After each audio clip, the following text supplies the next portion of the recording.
छत्तीसगढ़ के धमतरी में आज संविधान दिवस के कार्यक्रम के दौरान कांग्रेस में ऐसा धमासन हुआ जिसकी गूंज पूरे देश में सुनाई दे रही है। सचिन पायलट जैसे ही मंच से नीचे उतरे, कांग्रेस नेता के बीच जमकर भिड़ंत शुरू हो गई। धमतरी में आयोजित कार्यक्रम में कांग्रेस के सीनियर नेता देवेंद्र अजमानी ने मंच से उतरते ही मेयर टिकट में दलाली का आरोप उछाल दिया।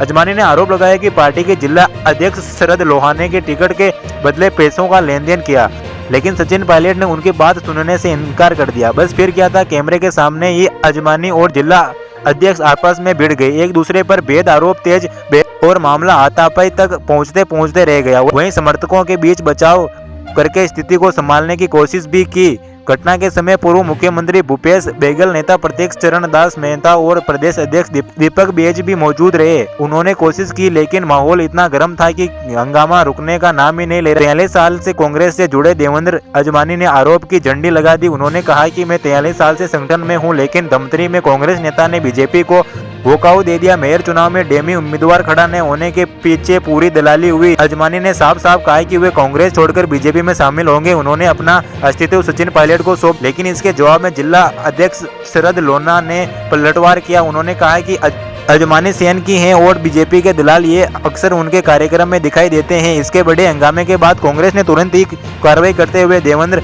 अजमानी को 6 साल के लिए पार्टी से निष्कृत कर दिया। धमतरी में जिसे कार्यक्रम का मकसद संगठन को मजबूत करना था, वो कांग्रेस के भीतर की दरासर में गुटबाजी को लेकर सामने आया। सवाल ये है कि क्या छत्तीसगढ़ कांग्रेस एक नुकसान की भरपाई कर पाएगी या यह हंगामा आने वाले चुनाव में पार्टी को भारी नुकसान झेलना पड़ेगा। आप सभी जानते हैं कि सचिन पायलट को छत्तीसगढ़ का प्रभारी नियुक्त किया गया। हुए लंबे समय से छत्तीसगढ़ संगठन को एकजुट करने की कोशिश कर रहे हैं, उसके बावजूद उसे मजबूत करने की पूरी कोशिश कर रहे हैं, लेकिन सचिन पायलट के सामने ही इस तरह का वाक्य होना कई सवाल खड़े करता है। हाल ही में सचिन पायलट ने राहुल गांधी से मुलाकात भी की थी। इसको लेकर चर्चा थी कि छत्तीसगढ़ में जो संगठन मजबूत करने की वकायद चल रही है, उसको लेकर ये खास मीटिंग। लेकिन जब इस मीटिंग के बाद सचिन पायलट छत्तीसगढ़ पहुंचे तो उनके सामने इस तरह की घटना पार्टी संगठन पर कई सवाल खड़े करती है। ये सवाल ये है कि क्या वाकई में छत्तीसगढ़ में अब भी आपस में जारी है जो छत्तीसगढ़ में बड़े नेताओं को बाकी के नेताओं को दरकिनार कर रही हैं, और क्या सचिन पायलट सही से फीडबैक नहीं ले पा रहे हैं और उसे मजबूत करने की जो कोशिश है वो कमजोर दिखाई पड़ रही है, क्योंकि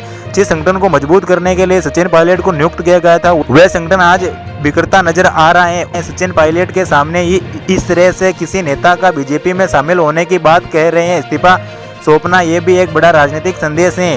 अब देखना होगा कि इसके आगे अक्सर क्या होगा और अब सचिन पायलट भी छत्तीसगढ़ के संगठन को लेकर और क्या डिसीजन लेने वाले हैं।